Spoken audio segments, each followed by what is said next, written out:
کیا آپ جانتے ہیں کہ ہماری زمین پر ایک ایسا مقام بھی موجود ہے جہاں پر انسانوں کی بجائے سرد پانی کے سناٹے ہیں اور اس سرد پانی کے نیچے ایک انوکھا راز چھپا ہے؟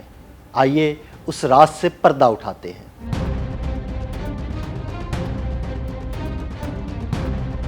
یہ ہے جنوبی بحر الکاہل میں موجود زمین کا سب سے تنہا مقام پوائنٹ نیمو، جو زمین پر موجود کسی بھی خشکی کے ٹکڑے سے تقریباً 2700 کلومیٹر دور ہے۔ اس کا سب سے قریبی پڑوسی کوئی ملک کا خشکی کا ٹکڑا نہیں بلکہ خلا میں چکر لگاتا انٹرنیشنل اسپیس اسٹیشن ہے، جو بعض اوقات پوائنٹ نیمو سے صرف 415 کلومیٹر کے فاصلے سے گزرتا ہے۔ لیکن اس ویران سمندر کے نیچے چھپا ہے ایک عجیب و غریب خزانہ، نہ سونا نہ ہی موتی، بلکہ یہاں سمندر کی تہ میں موجود ہے خلا سے گرے ہوئے سیٹلائٹس کا قبرستان۔ جی ہاں، 1971 سے لے کر 2018 تک دنیا کی بڑی خلائی طاقتوں امریکہ، روس، جاپان اور یورپ نے 263 سے زائد خلائی جہازوں، سیٹلائٹس اور اسپیس اسٹیشنز کو اسی ویران علاقے میں ڈبو دیا۔ روس کا اسپیس اسٹیشن ہو یا جاپانی کارگو شپس یا پھر یورپی خلائی گاڑیاں، سب کا آخری سفر اسی پوائنٹ نیمو پر ختم ہوا اور 2031 میں موجودہ انٹرنیشنل اسپیس اسٹیشن کا خاتمہ بھی اسی مقام پر ہوگا۔ اس وقت خلا میں تقریباً 5000 سے زائد سیٹلائٹس موجود ہیں اور جب ان کا وقت پورا ہوگا تو ان سیٹلائٹس کو بھی پوائنٹ نیمو کے پانیوں میں ہی گرایا جائے گا۔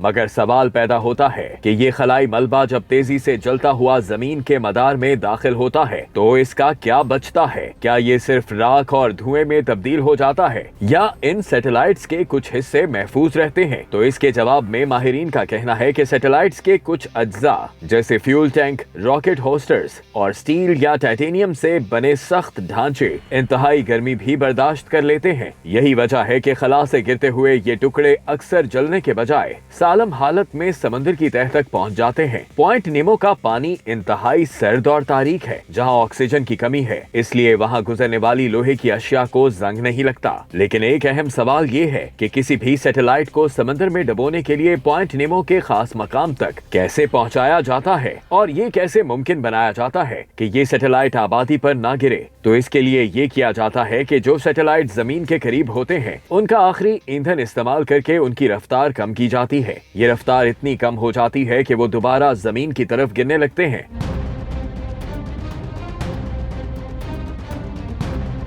ان کی رفتار اس حساب سے کم کی جاتی ہے کہ وہ پوائنٹ نیمو کے اوپر آ کر زمین کے ماحول میں داخل ہو جائیں۔ پوائنٹ نیمو کے اوپر ان کی رفتار بالکل صفر کر دی جاتی ہے اور یوں اپنی عمر پوری کرنے والے سیٹلائٹ ہزاروں میل فی گھنٹہ کی رفتار سے زمین کی جانب کھنچے چلے آتے ہیں اور ہوا کی رگڑ کے دوران ان کے جلنے سے بچنے والے حصے سمندر کی تہ میں ڈوب جاتے ہیں۔ جو سیٹلائٹ زمین سے بہت دور مدار میں ہوتے ہیں ان کے لیے زمین پر واپس آنا آسان نہیں ہوتا اور انہیں اتنی بلندی سے واپس لانے کے لیے بہت زیادہ ایندھن چاہیے ہوتا ہے، اس لیے انہیں زمین پر واپس لانے کی بجائے دور خلا میں ایسے مدار کے اندر دھکیل دیا جاتا ہے جسے گریو یارڈ آربٹ یعنی خلا کا قبرستان کہا جاتا ہے۔ یہ مدار زمین سے تقریباً 22,400 میل دور ہوتا ہے، یعنی ہماری زمین سے سینکڑوں گنا زیادہ فاصلے پر، جہاں کوئی دوسرا فعال سیٹلائٹ نہیں ہوتا۔ یہ سیٹلائٹ بس وہاں خاموشی سے چکر لگاتے رہتے ہیں، جیسے موٹر سائیکل، گاڑی یا جہاز سمیت ہر مشین ایک دن پرانی ہو کر بند ہو جاتی ہے۔ اسی طرح خلا کی وسعتوں میں جھانک کر دور دراز ستاروں کا مشاہدہ کرنے والے سیٹلائٹس کا بھی ایک دن اختتام ہوتا ہے اور انہیں ہمیشہ کے لیے سمندر کی گہرائیوں میں ڈبو دیا جاتا ہے۔